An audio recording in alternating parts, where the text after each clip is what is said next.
Εκείνο το οποίο επισημαίνεται αυτή τη στιγμή με όλες αυτές τις ενέργειες, γιατί το ίδιο πράγμα συνέβη και την προηγούμενη εβδομάδα, τις αρχές της προηγούμενης εβδομάδας. Και το εντυπωσιακό σε όλα αυτά, και της προηγούμενης εβδομάδας αλλά και αυτής, που πολύ ορθά το Υπουργείο Εξωτερικών αντέδρασε πάρα πολύ γρήγορα και έτσι όφιλε να κάνει, για να μην δείξει ότι να μην δείξουμε μάλλον ότι αφήνουμε ή υπονοούμε ότι μπορούμε να κάνουμε βήματα προς τα πίσω, γιατί δεν πρέπει να φαίνεται αυτό το πράγμα.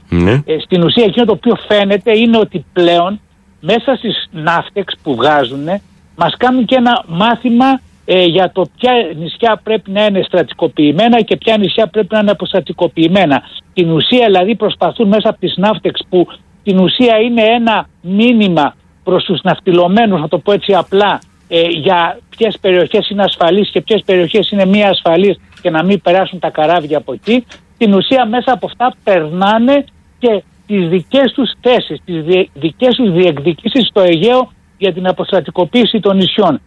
Αυτό είναι μια ενίσχυση, μια επιβάρηση, μια κλιμάκωση του, όπως πολύ ορθά είπατε, του καλού κλίματος που είχε δημιουργηθεί και των θριαμβευτικών λόγων των οποίων είχαμε ακούσει και από τη δικιά μας πλευρά αλλά και από την άλλη, ειδικά μετά τις αρχές Δεκεμβρίου που υπεγράφηκε η διακήρυξη των Αθηνών, όπου στην ουσία διευθετούσε κάποιου τέτοιου τύπου καταστάσεις. Ναι. Βλέπουμε δηλαδή ότι ο Τούρκος, παίρνοντας ας το πούμε έτσι ένα συγχωροχάρτη από την πλευρά τη δικιά μας, το ότι ξέρετε όλα πάνε καλά και πλέον δεν έχουμε την κατάσταση που αντιμετωπίζαμε το 20, στην ουσία ξαναρχίζει να κλιμακώνει σιγά σιγά, όπως πολύ σωστά είπατε, μία μεταήμια με τον πόλεμο της Τσιπούρας της λεγόμενης, γιατί κάθε Φεβρουάριο εκεί έχουμε τέτοια προβλήματα με τις Τσιπούρες και με τα ψαράδικα. Πολύ ωραία. Λοιπόν, ναύτεξ σημαίνει είναι το Navigation Telex.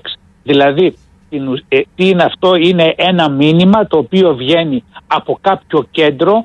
Τέτοια κέντρα εμείς στην Ελλάδα έχουμε 3. Έχουμε ένα στο Ηράκλειο, ένα στη Λίμνο και ένα στην Κέρκυρα, τα οποία ελέγχουν το ένα το Βόρειο Αιγαίο, αντίστοιχα το Νότιο Αιγαίο και το Ιόνιο, τα οποία οποτεδήποτε γίνεται μια άσκηση μέσα στα χωρικά μας ύδατα, είναι ξεκάθαρο αυτό, μέσα στα χωρικά μας ύδατα, αλλά και την περιοχή του Αιγαίου, δηλαδή εκεί που ελέγχουμε εμείς όλη την περιοχή, δηλαδή και τα διεθνή ύδατα, αλλά μέσα στο Αιγαίο, μέχρι τα σύνορά μας, να το πω έτσι, τα θαλάσσια σύνορα εννοώ, ουσιαστικά είμαστε εμείς υπεύθυνοι να βγάλουμε μια ναύτεξ και να λέμε, το οποίο βγαίνει αυτόματα και πάει σε όλα τα καράβια, που τους λένε ότι μην περάσετε από αυτή την περιοχή από την τάδε ώρα στην τάδε ώρα και την τάδε μέρα στην τάδε μέρα, διότι θα γίνονται πυρά πολεμικού ναυτικού ή πυρά αεροπορίας αν είναι Νόταμ. Αντίστοιχα είναι και η Νόταμ. Η Νόταμ είναι νότις του Έρμαν, δηλαδή είναι για την αεροπορία.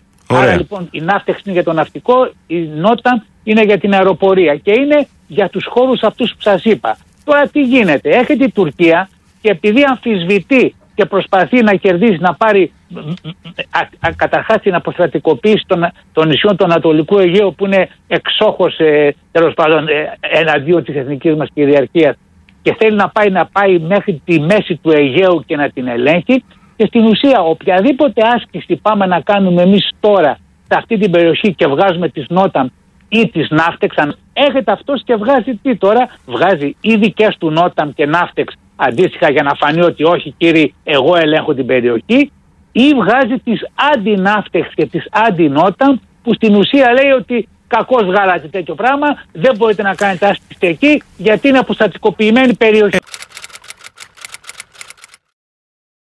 Γιατί η συνήθεια, και ειδικά προς τους ξένους, δίνει μια κατάσταση συνήθειας ότι όλα πάνε καλά. Όχι, δεν πάνε καλά, είναι πράγματι πρόβλημα και θα πρέπει όλοι να γνωρίζουν και παγκοσμίως ότι εδώ καταπατούνται καθαρά δικά μας διεθνή δικαιώματα.